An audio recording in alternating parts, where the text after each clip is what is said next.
Welcome back to Resilience with Tasha Schuh. I am your host, Tasha Schuh, and I am so glad that you are here with me today. Thank you from the bottom of my heart for taking the time to listen, learn more about my story, and journey with me through these moments that have shaped my life. Now, recording this podcast has given me the chance to reflect on so many experiences that I haven't thought about in years. And it's been such a meaningful reminder of how every season, even the hardest ones, can have a purpose. And so, resilience is something that I am incredibly passionate about because I truly believe that every one of us needs it. And life will always bring challenges that we never saw coming, but resilience is what helps us keep moving forward with hope, purpose, and courage. Now, before we jump in to today's episode, I just really wanted to share something that's been on my heart over these last couple of weeks. I've been creating this podcast. And over the years, I have had the incredible privilege of sharing my story with hundreds of thousands of people through keynote presentations, school assemblies, conferences, and YouTube videos, TikTok videos. And I've also had the opportunity to write 2 books. My first book is My Last Step Backward. My second book is My Next Move Forward. And if you'd like to learn more about my story, you can find both of those books on my website and on Amazon. I'll put links in the show notes if you want to look more into those. But as I've been creating this podcast, I've intentionally tried not to simply retell the stories from my books. Instead, I've wanted to share different moments, really behind the scenes experiences and the emotions and really the little details that I've never had the opportunity to share with a larger audience. So it has been so much fun to slow down and tell those stories. In fact, there have been moments while recording these episodes that my husband, Doug, he's looked at me and he's like, I never knew that. So these are some really intimate, deep, detailed stories of my journey that haven't really been shared. And so my hope is that together, the books and this podcast give you an even fuller picture of my journey.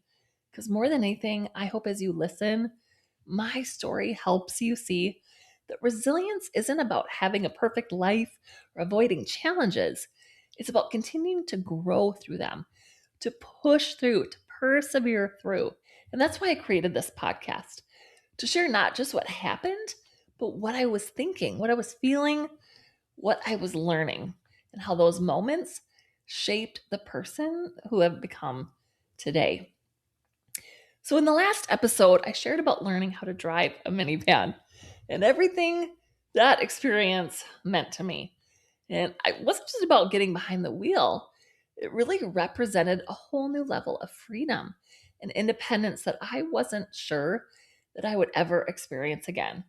I also shared how that season planted really the first small seed that maybe God had a purpose for my life that was bigger than I could see. But looking back now, I realized that was really just the beginning. And so today's episode is about how that purpose slowly started to unfold.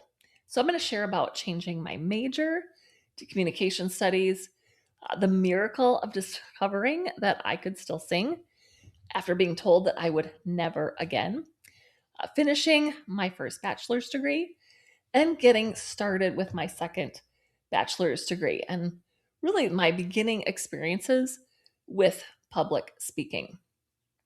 Now, at the time, none of these moments really seemed connected.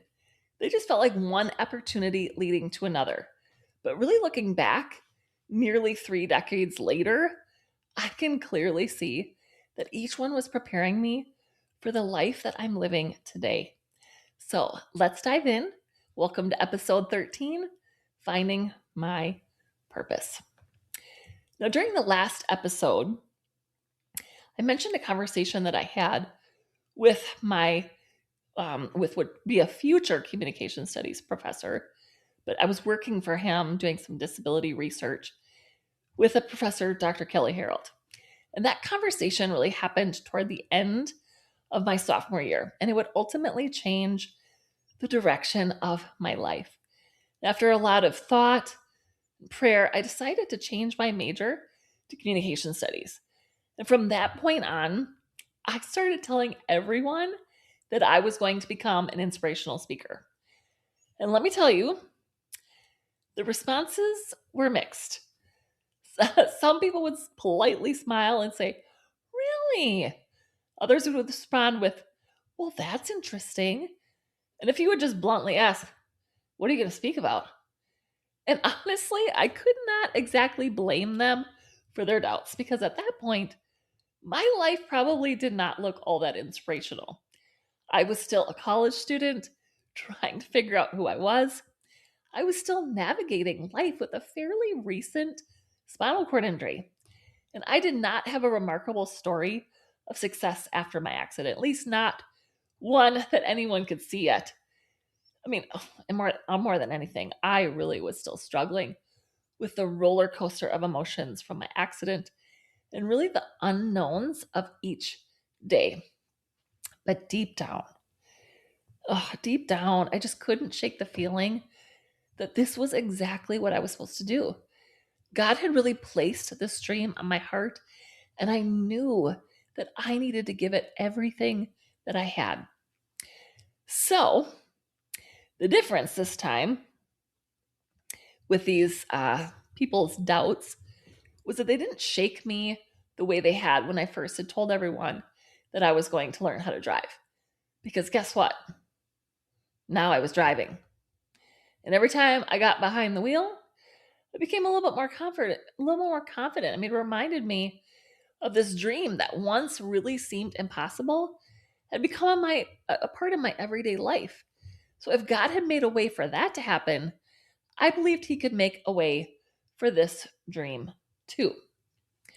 So there was this one small issue though. A communication studies major didn't require enough credits to earn a bachelor's degree on its own. So what this would mean was that I needed to add a minor in order to graduate. Now, at first, I chose mass communication. It was kind of the minor that a lot of communication study majors chose because they complemented each other so well. The programs, the two programs were closely related, and many of the concepts and skills just really went hand in hand. But let me tell you, after one class in mass communication, I'm like, no way, this is not for me. I do not find this interesting.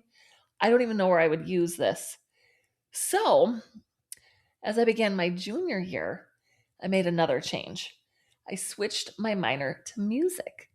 Music had always been one of my greatest passions in my life. Long before my accident, singing had been a huge part of who I was. So I wasn't sure what studying music would look like now that I was living with a spinal cord injury, but I knew I wanted to try. Now, I had no idea that decision would lead to one of the greatest miracles of my life, really. But before I can share that miracle, I need to take you back to my rehab days. Now, one of the hardest parts of recording this podcast has been trying to remember everything in chronological order. After I released my rehab episodes, I realized, oh my goodness, I had forgotten one of the biggest stories from that entire season. So I'm going to go back for just a moment because it really does fit perfectly into why choosing a music minor meant so much to me. Now, while I was in rehab, one question really consumed my thoughts. Would I ever be able to sing again? And I knew exactly why I kept that question to myself for so long. It was fear. And one of my rehab physicians, Dr. C, who later became my physical medicine doctor for many years afterward, he would come into my room every morning for his rounds. And every time he came in, I would tell myself, this is it. I'm going to ask him today. And so he would come in. I would listen as we talked through everything about my recovery. Then I'd think, now's the time. And I'd open my mouth and fear would stop me every single time. I was terrified of hearing the answer. So instead of Asking the question, I stayed silent. And this happened over and over again until one morning I finally could not carry the question any longer. As Dr. C sat by my bed, I blurted out, I'm like, today is the day, no more procrastination. Like, Dr. C, will I still be able to sing? I'll never forget what happened next. He looked down at the floor for a moment and he looked back up at me. And when he did, there were tears in his eyes and his voice began to tremble as he said, Tasha, oh, I'm so sorry. He said, I've been dreading the day you asked me this question because I know how much singing means to you. And then he said the words I never wanted to hear. He said, no, you won't be able to sing. And when I heard those words, it felt like someone had punched me in the stomach. I felt the air leave my body. Honestly, I don't remember much of the conversation after that. I mean, everything else he said became a blur because all I could hear were those words repeating over and over again in my mind. You won't be able to sing. And I knew this conversation was incredibly difficult for Dr. C because he had a daughter about my age who loved music. So he understood what singing meant to me. He wasn't trying to take away my hope. He was simply telling me what he believed to be true based on everything that he knew medically. But that did not make it hurt any less. Volleyball had already been taken from me. Playing the piano had been taken from me. So much of my independence had been taken away from me. And now it felt like my greatest passion had been taken away too. And looking back, I don't even remember telling anyone that conversation had happened. I think I was just too hurt. I think I was too angry, too disappointed. And instead, I just quietly carried those words with me while hoping somehow that he was wrong. So, not long after that conversation with Dr. C, my brother came to me asking if I would sing in his wedding that August. And he wanted my dad and me to sing a duet together. And I remember looking at him and thinking about what Dr. C had just told me. I had so many doubts. I mean, Dr. C's words kept replaying over and over again in my mind. You won't be able to sing. But I also thought, what if he's wrong? If there was even the smallest chance that I could still sing, I was going to give it everything that I had. The interesting part was that the song that they chose wasn't exactly easy. It was From This Moment On by Shania Twain and Brian White. And thankfully, it was a duet, so I wasn't singing it alone. My dad would be singing with me. And somehow that really gave me the confidence to keep trying, to try. And so I practiced constantly. And around the same time, after I came home from the hospital and went back to high school, my choir director wanted me to sing a solo at our high school choir concert. It was just two lines from this song, Reach. It was from the Olympic song of that year, performed by Gloria Estefan. And people were encouraging afterward.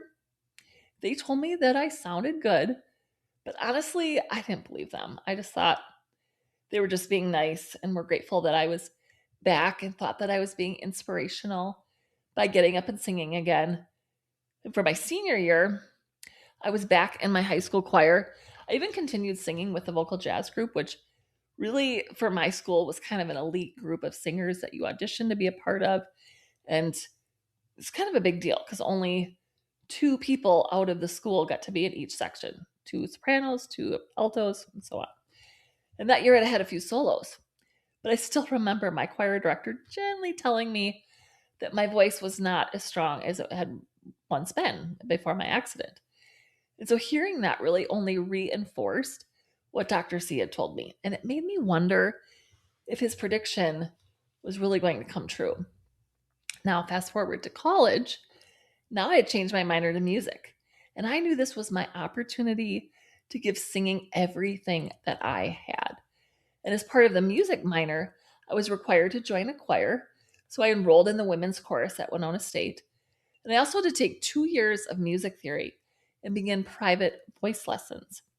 Now, I will never forget, oh my gosh, rolling into that very first voice lesson. My instructor, Suzanne Dreyer, she was amazing, quickly explained she wasn't quite sure how she was going to teach me. I mean, the reason Dr. C believed that I wouldn't be able to sing was because the muscles surrounding my diaphragm had been paralyzed by my spinal cord injury. Now, those are the very muscles that singers rely on to support their breath, sustain long notes, control their voices, and project their sound. So, truthfully, from a physical standpoint, singing should have been impossible. Now, she told me she didn't know exactly how we were going to do this, but she was willing to try. And so was I. And so we started on this journey of voice lessons together, of strengthening my voice, the little voice that I had, especially at the time. Now, between a full load of communication studies classes, music theory, choir rehearsals, and weekly voice lessons, I committed myself to just seeing how much I could accomplish. And as incredible as those music classes were, there was so much more happening in my life during that season than just school. So we're going to come back to my music minor because it really ends in a way that I never could have imagined.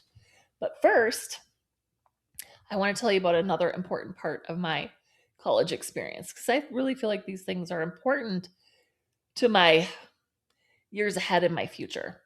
So, around that same time, I was seriously considering transferring to a college in Arizona. Now, I have mentioned a few times throughout this podcast that after my accident, I became what my family and friends lovingly called a freeze baby.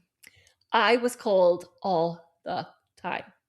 And living with a spinal cord injury completely changed how my body regulated temperature. And I was convinced that there had to be a warmer place for me to live than Minnesota, than Wisconsin, Midwest in general. So when my friend Holly told me that she'd be willing to move with me, I started seriously looking into transferring to a college in Arizona. And we even made a trip there so that I could see what it would look like.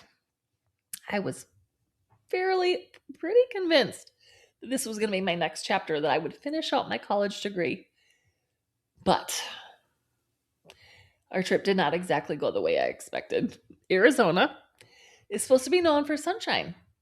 Instead, it rained and it rained and it rained every single day we were there, except for the day we arrived and the day we left. We later found out that they had received half of their average annual rainfall during the week we visited. I could not help but laugh. Looking back, God was like, "You're not supposed to go there." He made his answer pretty clear. Arizona was not where I was supposed to be.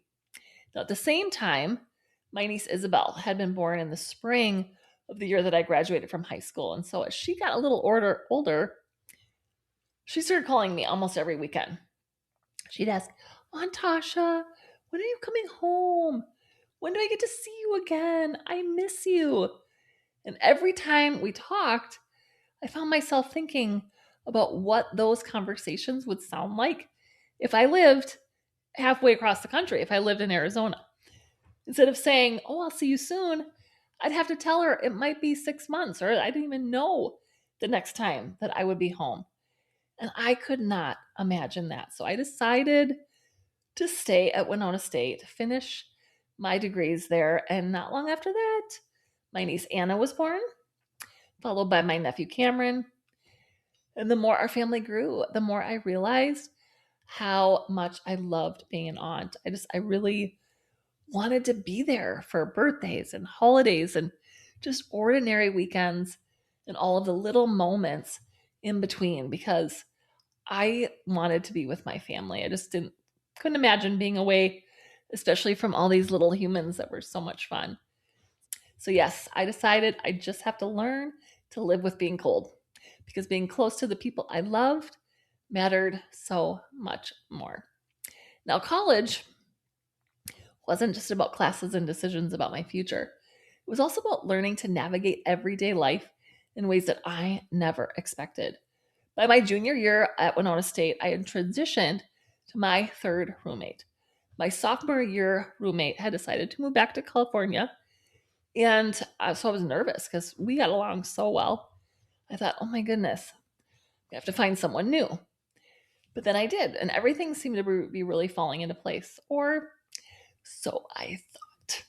The very first night we spent in our apartment turned out like nothing I expected. Now, my new roommate had a boyfriend. And after my caregivers were finishing up before they left for the night, she still wasn't home. And so I decided just to have my caregivers leave the bedroom light on so she would be able to see when she came in later. And I figured she wouldn't be long because she told me that she would be back. So I waited and I waited. And eventually I fell asleep, but not for very long. That clearly was a night of not a lot of sleep. Because I kept waking up and seeing that she wasn't there. Plus, the light was blaring in my face. And the next morning, when my caregivers arrived, the bedroom light was still on. She had never come home. And at first, that probably sounds like a disappointing roommate story, but for me, it became something much, much bigger. Since I had started college, I really believed that I needed someone else in the apartment with me in case something happened during the night. I really didn't think I was capable of living alone. But that fear had been one of the biggest reasons I wanted a roommate in the first place. But that night, I realized something. I had made it through just fine. I had a special phone that allowed me to call my caregivers if I ever needed help. And if there really had been an emergency, I also knew that I could call my neighbor, Forrest. He was kind of nocturnal. He's always seemed to be awake in the middle of the night. And I knew that he would be more than willing to help me, as he actually had been a few times throughout our time in college. And so that night quietly changed my perspective. For the first time, I realized maybe I didn't actually need a roommate. So after my junior year, I made another decision that felt both exciting and terrifying. I decided to live on my own for the rest of my time at Winona State. I was definitely nervous, but deep down, I knew it was the right decision. Living alone gave me so much more freedom. I had room for all of my equipment and belongings, more privacy with my caregivers, and I no longer worried about whether I was inconveniencing someone else or asking them to do their share around the apartment. So looking back became another step toward independence. And people also ask me all the time how I found so many caregivers while I was in college.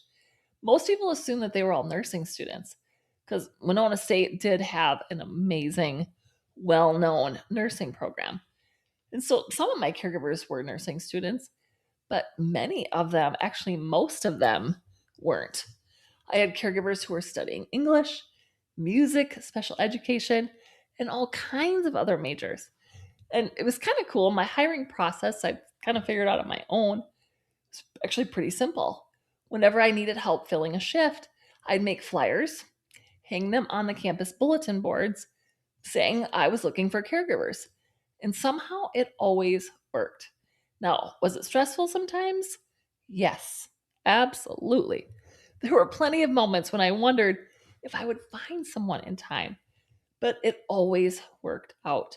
And many of those caregivers became much more than employees. They became dear friends.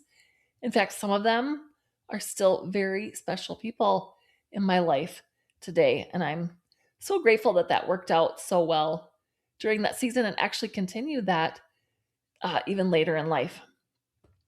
And so, as all of this was happening, something else was changing too. College was no longer about simply surviving. I was learning how to thrive. Now, if you remember back to my freshman year, I wasn't exactly the model college student. I had no idea how to study.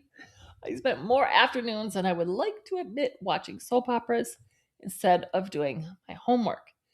But somewhere along the way, something clicked. I found a system that really worked for me. I became incredibly organized. I learned how to prepare for tests and discovered that if I stayed ahead on my assignments, I could actually succeed. And after my freshman year, I have to share this, I never earned less than an A in any of my college classes. Looking back, that feels like another small miracle because college was not easier for me. It was much harder. Everything took more planning, more energy, and more time.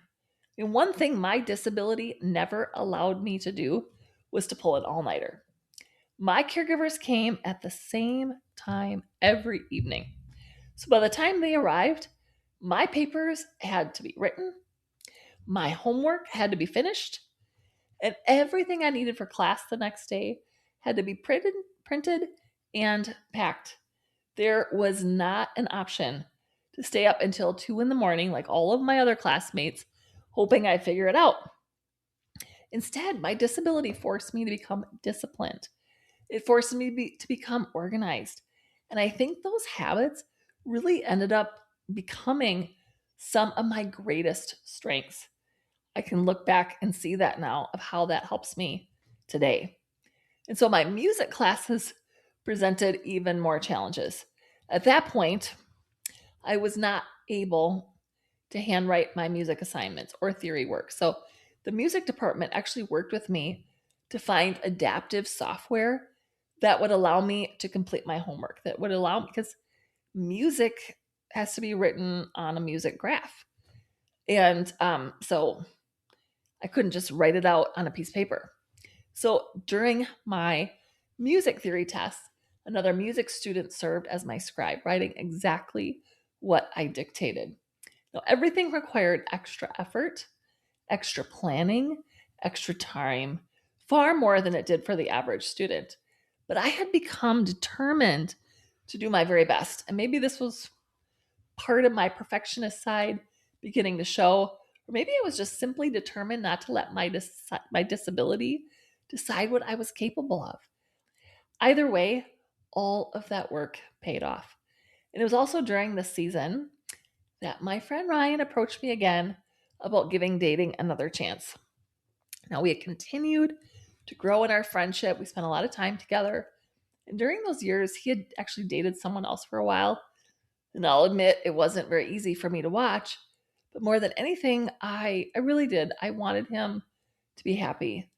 But when he asked me again if I would consider dating him, I decided to say yes.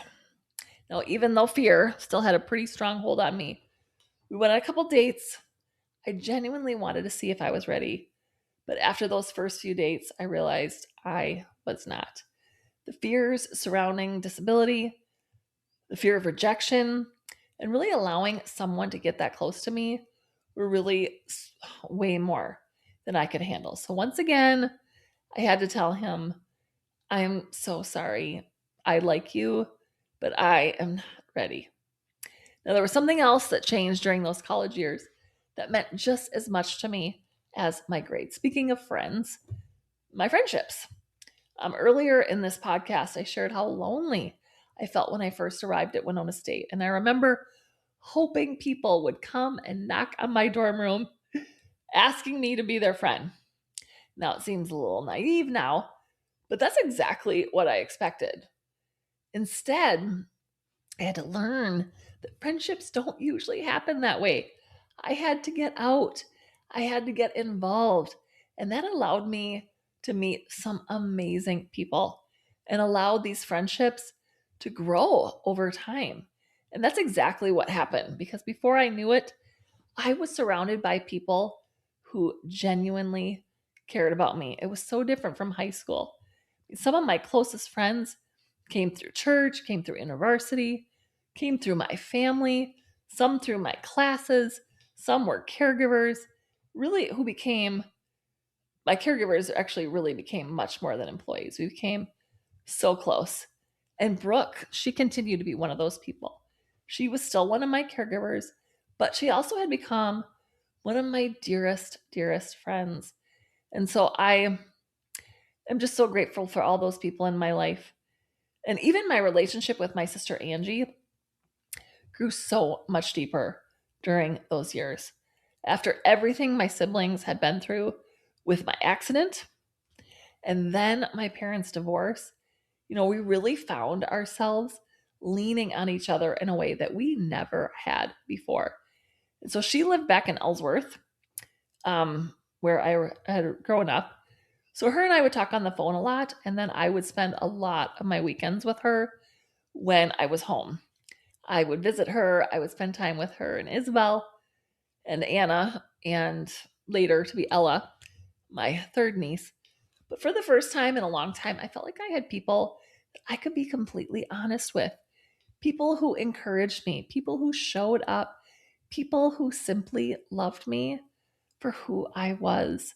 And I felt the same way in return. It was so beautiful. And one of those friendships was my friend Melissa. We met during my junior year when she was just starting college as a freshman. And we had a class together and quickly realized that she also just lived across the street from my apartment. And from that moment on, we did just about everything together. And when she decided the following year that she was going to move home, she still came and visited me on a couple weekends. We talked a lot on the phone. And she's an incredible cook. So she'd spend the weekend making way too much food. We would laugh, we would talk, and we would just simply enjoy being together. And so it was just a great friendship. And I just see the loneliness that I had felt when I first came to college had slowly been replaced by genuine community. And I loved it. I loved college. I loved the independence. I loved having my own apartment, my own routines, my caregivers, my friends, my church family, and a life that truly felt like my own. Now, as graduation approached, though, I found myself facing another big decision. I would be graduating in December of 2003 with my bachelor's degree in communication studies and a minor in music.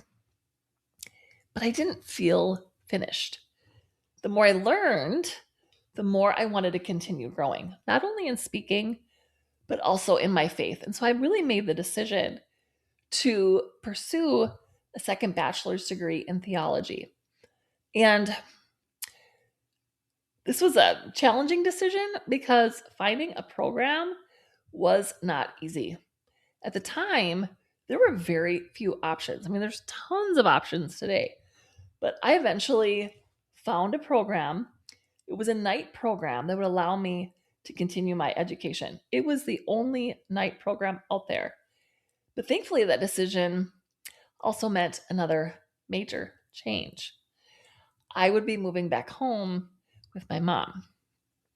Now, thankfully, Winona State allowed me to stay in my apartment until May, as long as I was enrolled in one additional class after graduation. So I chose a finance class. Looking back, that was probably a wise decision because finances definitely were not one of my strengths. And so those extra months gave me time to begin thinking about what life after college would look like.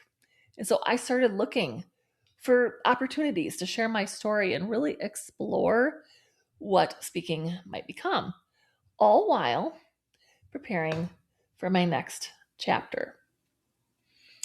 Now, that is when graduation day arrived. On December 19th, 2003, my birthday, I graduated from Winona State University with my bachelor's degree in communication studies and a minor in music. And it was a day that I will never forget. My entire family came to celebrate, cheering me on as I crossed the stage. And afterward, they threw me a huge party with my family and my friends, really celebrating an accomplishment that I had once felt was almost impossible. And at the time, I don't think I fully appreciated just how significant that moment really was. I had graduated in just 4.5 years. I had changed my major 3 times and still graduated in just 4.5 years. And to my knowledge, I was the first female quadriplegic to live on campus and graduate from Winona State University. And what's even more remarkable, I would later discover, is that the average student takes closer to 6 years to earn a bachelor's degree. And somehow, despite everything that had happened, everything I had been through, I finished in 4.5. Now, looking back now, I realize what an incredible accomplishment that truly was. Not because of the degree itself, but because it represented something much bigger. It was proof that my life after my accident wasn't just possible, it could still be full of dreams worth pursuing. Now, to my surprise, on graduation day, I actually cried. I I cried really hard, and it wasn't just happy tears. I loved Winona State. I loved my apartment. I loved the life I had built there. Leaving wasn't easy, and I knew I was heading home to live with my mom. And while I loved her dearly, both of us knew it would be an adjustment. For almost 5 years, my mom only did my cares when I was home on the weekend, and that was like every other weekend. But when I was at school, my caregivers had really been the ones helping me with my daily needs. And that separation really had been healthy for all of us. So I remember my sister telling me something as I was preparing to move home. She said that my mom had said when she found out that I'd be moving home, she goes, "Well, there goes my freedom." And honestly, I understood exactly what she meant. I did not want my mom to become my full-time caregiver again either. I wanted my mom to be my mom. So before I even moved home, I made up my mind. I was going to find and hire my own caregivers. I knew I was going to be living with my mom, but I did not want her to be my caregiver. So I moved home that spring to the home that my parents had built for me after my accident. And I had put ads in the local newspaper. I interviewed people, lined up caregivers to help. And thankfully, my mom filled in until I found full time staffing. She was more than willing to help. But thankfully, I was able to find enough people to fill in those shifts. Now, the interesting part about moving back was that all of my belongings had to fit into one small bedroom. My TV, my computer, my desk, my dresser, and my bed, along with all my clothes and belongings that I had accumulated over the past 5 years in my apartment. I felt very cramped. It was crazy trying to fit. And I felt like it was almost stressful living in that small room because I was doing everything in that one room. But the following fall, I started my second bachelor's degree. And classes were held in Brooklyn Park at what the time was called Maranatha College. Now it's merged with Crown College. And it was about 70 miles from our home. So every Monday afternoon, I'd make the drive there with someone who I'd hired that could both take notes for me and help me with my personal care. So my sister helped for a while. A friend from my childhood helped me for a semester while her husband was overseas for the military. And then eventually my pastor's wife came with me. And we left. So every week on Mondays, because my classes were always on Mondays, we left around 2 p.m. And when we got up to Brooklyn Park, we'd have an early dinner before class started, and then we'd head to school. And for 2 years, that became my routine. I'd drive to class, come home, spend my days studying and doing homework, and continue looking for opportunities to discover what God had next for me. Now, there is one more important part of my life, really, during those years that I just cannot leave out. For those who knew me at the time, they know exactly what I'm talking about. And I just really felt like I had to share this, and probably will share this more in future episodes, but just really wanted to share this part of my life. Because at this time, I had become deeply involved in a group of famous TV preachers who passionately taught that God still performs miracles today. And I did briefly mention it in an earlier episode, but during this season, their teaching became a huge part of my life. And I truly believed that God was going to heal me. In fact, I talked about it all the time. I shared it with my classmates, shared it with my friends, shared it with my professors.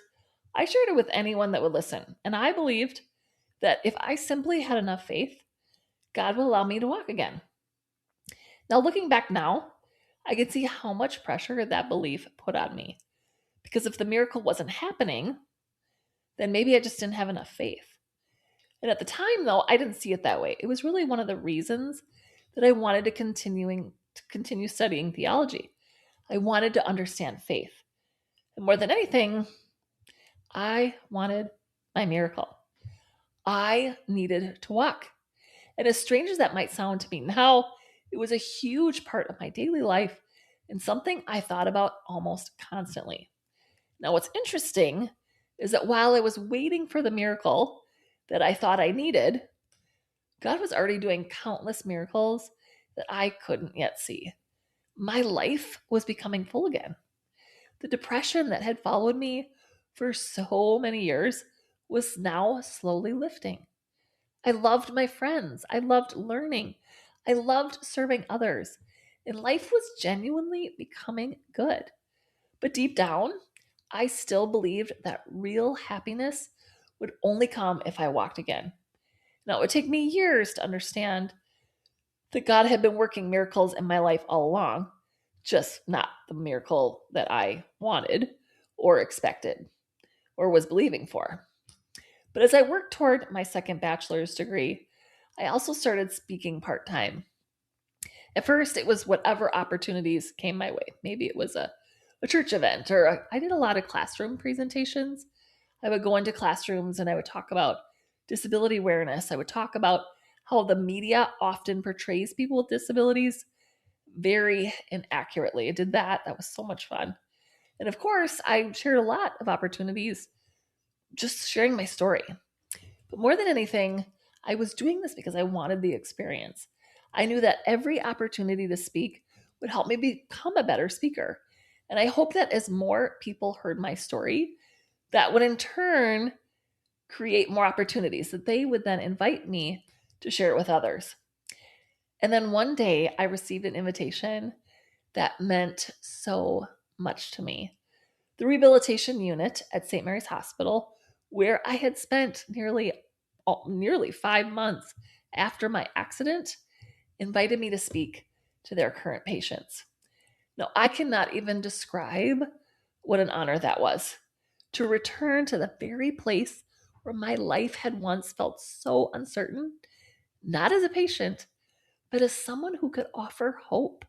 And as I prepared my presentation, I knew there was one more thing that I wanted to do. I knew Dr. C would be there, the same doctor who had gently told me years earlier that I would never sing again. And I knew what I had to do. Even though I had finished taking voice lessons and singing in the choir at Winona State, I had continued to take voice lessons, private lessons after moving back home. And I knew exactly how I wanted to end my presentation. I chose to sing Somewhere Over the Rainbow, and it seemed so fitting. After all, The Wizard of Oz was the musical that we had been rehearsing when my accident happened. And so, as I finished sharing my story, I began to sing. And I was waiting to see his response. I was waiting to see just the look on his face. And I could see Dr. C sitting in the back of the room. And he cried through the entire song, tears streaming down his face. And it took everything I could not to cry with him. Because if you've ever tried to sing while crying, it doesn't work very well. So somehow, I tried at least to hold it together until the very end. And after the presentation, I get choked up sharing this. Dr. C walked up to me with tears still in his eyes, and he looked at me and he just simply said, "It's a miracle, Tasha. It's a miracle." And he continued to cry, telling me how grateful he was that the prediction that he had given me all those years before hadn't become the final chapter of my story. And so looking back now, I realized the miracle wasn't simply that I could sing. The miracle was that God had taken a young woman, believed her life was over, and slowly transformed that life into one filled with purpose, friendships, joy, and hope. Now, I still had no idea where that purpose would lead me. I could not have imagined the doors that would eventually open, or really even the people that I would one day have the privilege and have the honor of encouraging. But for the first time since my accident, I knew without a doubt that my life still had purpose, and that was enough. So, thank you so much for joining me for another episode of Resilience with Tasha Schuh. It is truly, it just means so much to me that you have chosen to spend this time listening to my story, listening to my journey. And so, if this episode encouraged you, I would be so grateful if you shared it with someone who might need some hope, might need some resilience today. And if you haven't already, I would love for you to leave a review or a rating. It really does help more people find this podcast. Now, before we wrap up, I just want to mention that if you know of a school, a conference, an organization looking for a speaker, I would truly be honored if you would consider sharing my name. Speaking and encouraging others is one of my greatest passions, and I would love the opportunity to bring this message of resilience to your event. I do also offer one-on-one resilience coaching for those who are navigating a difficult diagnosis, an unexpected challenge, or simply a transition in life. And so if you're looking for encouragement, practical tools, or someone to come alongside you as you move forward, I would love to connect with you. And you can learn all about more about my speaking and my coaching in the show notes. So there's links at the bottom to learn more about that. So next time, I'm going to take you into another brand new chapter of my journey as I begin building a home of my own and really continue chasing the dream that had been on my heart of becoming a full-time speaker. And so until next time, keep choosing resilience, and I hope to see you again soon. Thanks so much for joining me.